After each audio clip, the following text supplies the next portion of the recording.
Titled The River's Secret, Part 1, The Fisherwoman's Gift. Adisa, a skilled fisherwoman, lived in the quiet village of Ayere, nestled along the banks of the Ayere River. The river was the lifeblood of the community, providing fish, water, and a connection to their ancestors. But Adisa was different. She could hear the river's whispers, a gentle hum that grew louder when she closed her eyes and listened. As a child, Adisa thought everyone could hear the river's voice, but when she spoke of it, the villagers dismissed her as imaginative.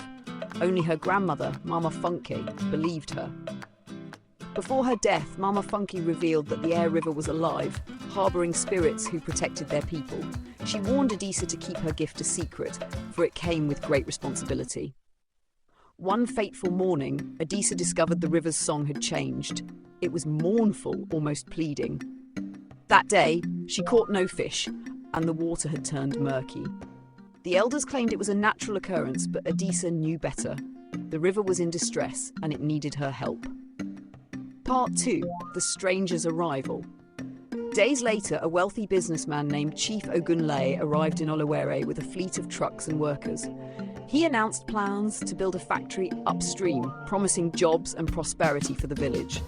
The elders, desperate to improve their community's fortunes, agreed despite Adisa's warnings. Adisa felt the river's sorrow deepen. That night she dreamt of a woman cloaked in flowing water, her voice both powerful and kind. Adisa, the Ayere is dying. You are its chosen guardian. Protect it or your people will suffer.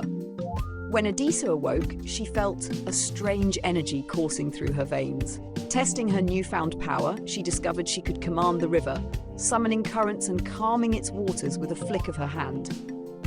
Nash Part 3, Resistance and Revelation.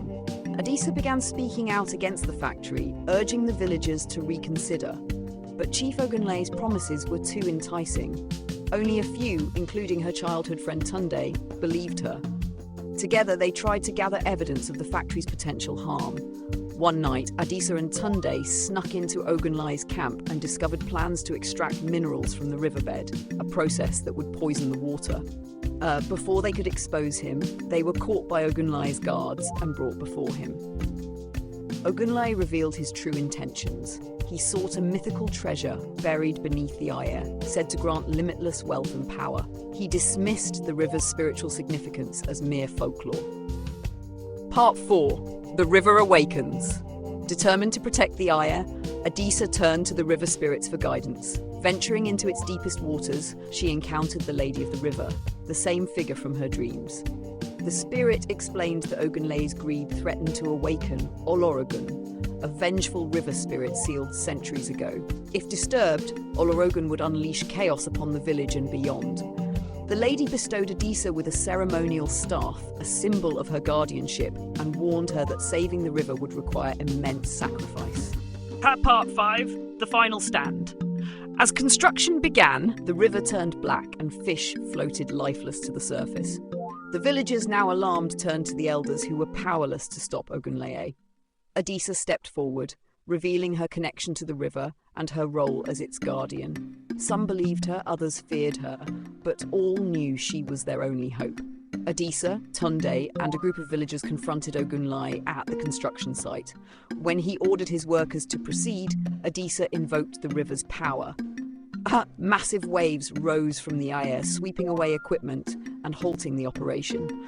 But Ogunlaye, undeterred, used explosives to unearth the treasure, inadvertently breaking the seal on Olorogun's prison. The ground trembled as Olorogun emerged, a colossal serpent-like entity made of water and shadow. It began to lash out, destroying everything in its path. Adisa realized she had to calm the spirit or risk losing everything. Part 6. Sacrifice and Redemption. Adisa approached Olorogun, using the ceremonial staff to channel the Lady of the River's power. She pleaded with the spirit, reminding it of its duty to protect, not destroy. Olorogun, blinded by rage, struck at her, but Adisa stood firm. In a final act of courage, Adisa offered herself as a vessel to carry Olorogun's pain and anger. The spirit hesitated, then merged with her, disappearing into the river. Adisa collapsed, her body glowing faintly with the spirit's energy. Part 7, A New Guardian. When Adisa awoke, the river was calm and clear once more. Ogunlaye and his men fled, abandoning the project. The villagers, now understanding the river's importance, vowed to protect it. Adisa, forever changed by her bond with Olorogun, became the Ayere's guardian in both spirit and flesh.